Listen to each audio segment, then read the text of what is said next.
Ortografia. A ortografia estuda a forma correta de escrita das palavras de uma língua. Do grego orto, que quer dizer correto, e grafo, por sua vez, que significa escrita. Ela insere na fonologia, que é o estudo dos fonemas, e junto com a morfologia e sintaxe, são as partes que compõem a gramática.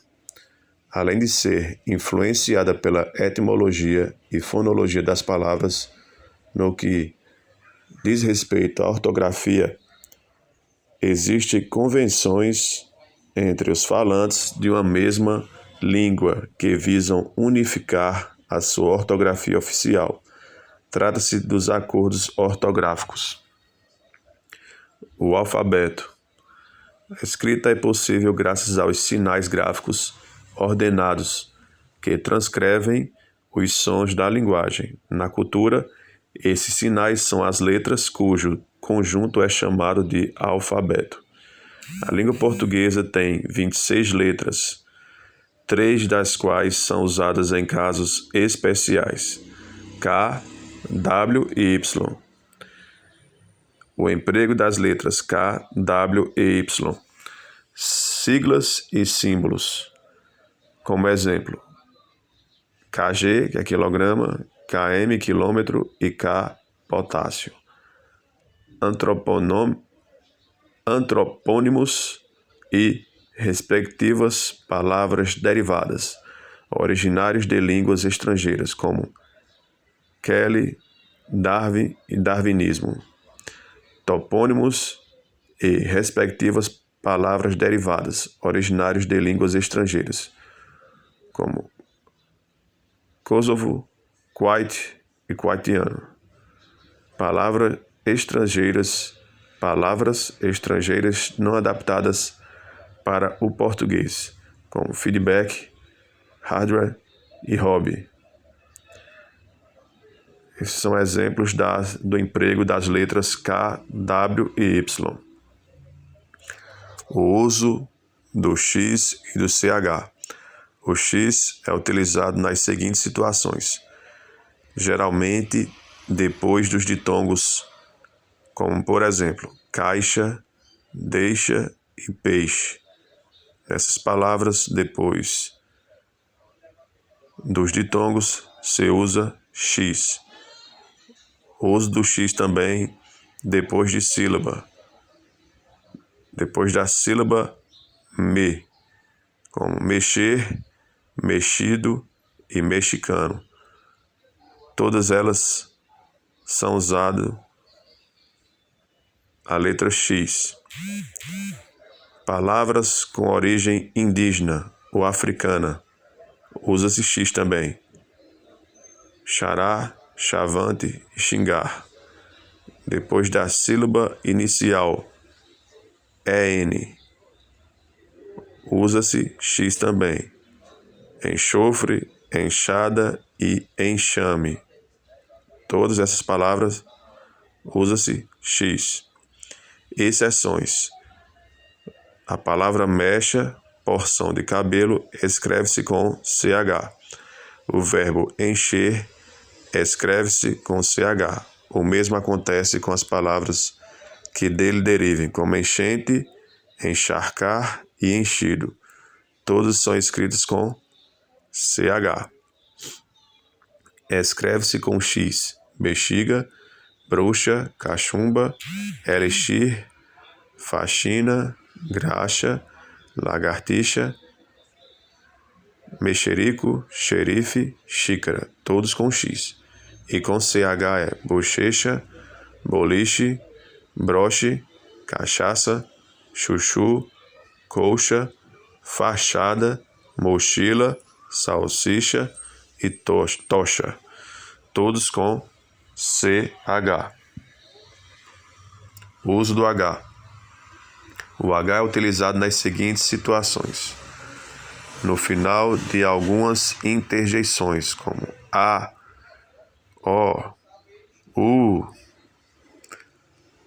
São interjeições por força da etimologia. Exemplo: habilidade, hoje e homem. Nos dígrafos, CH, LH, NH, como flecha, vermelho e manha. Nas palavras compostas, como mini hotel, sobre-humano, super-homem. São palavras compostas, que usa-se H. Exceção. A palavra Bahia, quando se refere ao estado, é uma exceção.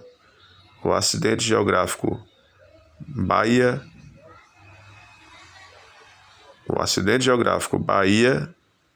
é grafado sem H. A exceção. A palavra Bahia, quando se refere ao estado, é uma exceção. O acidente geográfico Bahia é grafado sem H. O uso do S e Z. O S é usado nas seguintes situações: os adjetivos terminados pelos sufixos oso e osa, que indicam grande quantidade, estado ou circunstância, como bondoso, feiosa e oleoso. Todos são escritos com S. Nos sufixos eis, esa, isa, que indicam origem, título ou profissão, também são escritos com S. Exemplos: marquês com S, francesa com S e poetisa com S.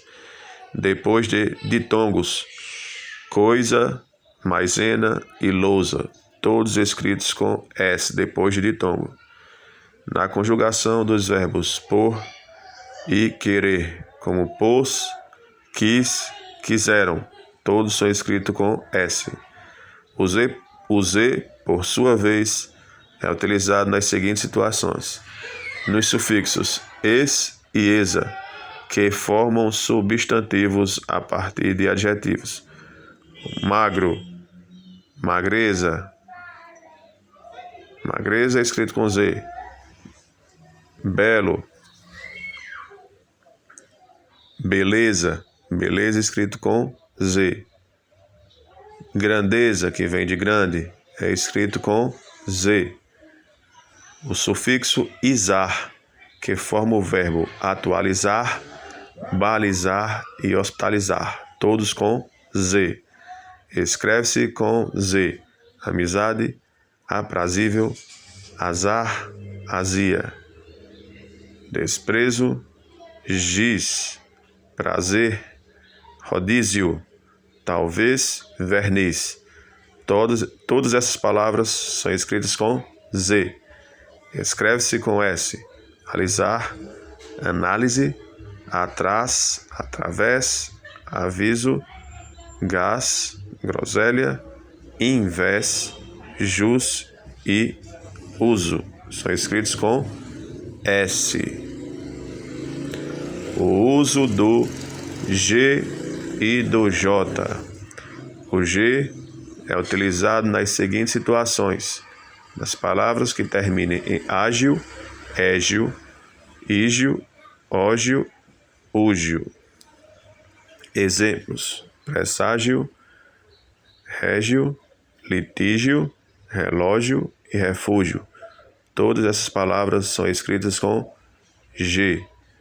Nos substantivos que terminem em gen, como alavancagem, vagem e viagem, todos escritos com G.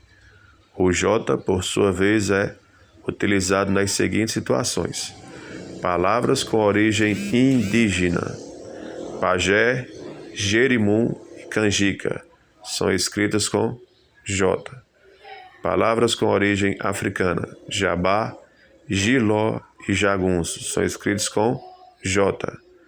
Observações: a conjugação do verbo viajar no presente do subjuntivo escreve-se com J. Que eles ou elas viajem é com J, porque houve a conjugação do verbo viajar no presente do subjuntivo, então escreve-se com J. Exemplo, que eles ou elas viajem. Então é escrito com J. Nos verbos que no infinitivo contenham G antes de E ou I, o G é substituído para J antes do A ou do O, de forma que seja mantido o mesmo som.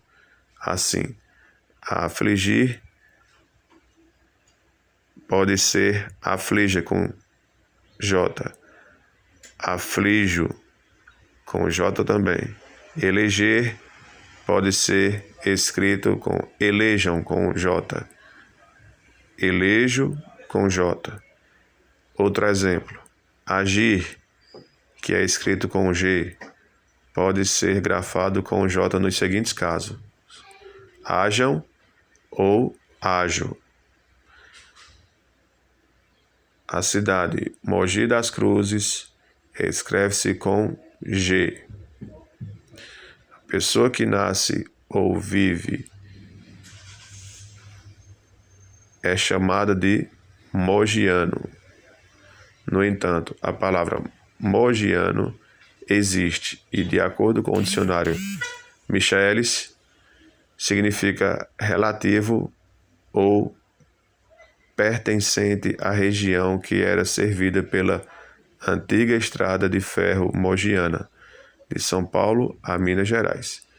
Escreve-se com G.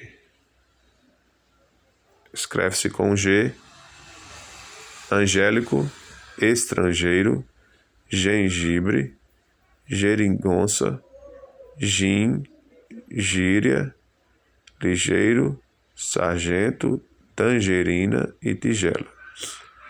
Escreve-se com J, anjinho, berinjela, cafajeste, gorjeta, jeito, jiboia, giló, laje, sarjeta e traje. Parônimos e homônimos. Há diferentes formas de escrita que existem, ou seja, são aceitas, mas cujo significado é diferente. Assim, estamos diante de palavras parônimas, quando as palavras são parecidas na grafia ou na pronúncia, mas têm significados diferentes. Cavaleiros vem de cavalos. Já cavalheiro é educado. Comprimento, que é de tamanho. Cumprimento, que é de cumprir ou cumprimentar. Descrição vem de descrever. Discrição vem de discreto. Discriminar vem de absolver. E discriminar vem de distinguir. Emigrar vem de deixar o país. E imigrar, entrar no país. Por outro lado, podemos estar diante de palavras homônimas, quando as palavras têm a mesma pronúncia, mas significados diferentes, enquanto na parônimas as palavras são parecidas na grafia ou na pronúncia,